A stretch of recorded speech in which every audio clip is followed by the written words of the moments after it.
Medical tests and their results can be confusing, but a new fact sheet from the NIH aims to help people better understand a test called the A1C, which is used to diagnose type 2 diabetes and prediabetes and to monitor people with type 1 and type 2 diabetes. The A1C provides information about average blood glucose levels, also called blood sugar levels, over the past 3 months, says Dr. David Sachs of the Clinical Center's Department of Laboratory Medicine.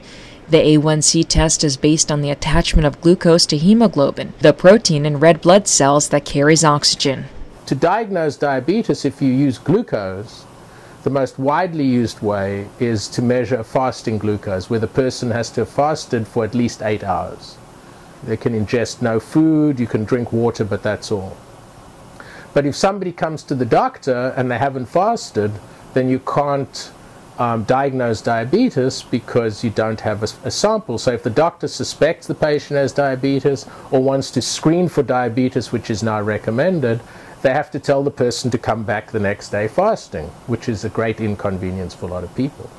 Because hemoglobin A1C is not affected by short-term glucose in the blood, you can measure it any time of the day and whenever the patient arrives, regardless of the time of their previous meal.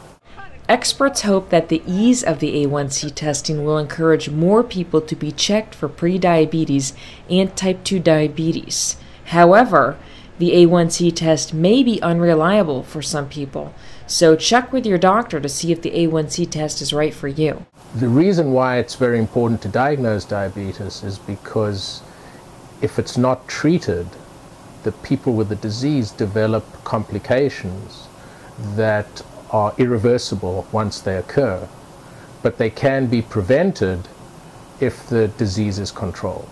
Get the fact sheet and more information online at diabetes.niddk.nih.gov.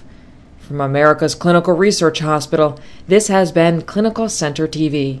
In Bethesda, Maryland, I'm Ellen Crown at the National Institutes of Health, an agency of the United States Department of Health and Human Services.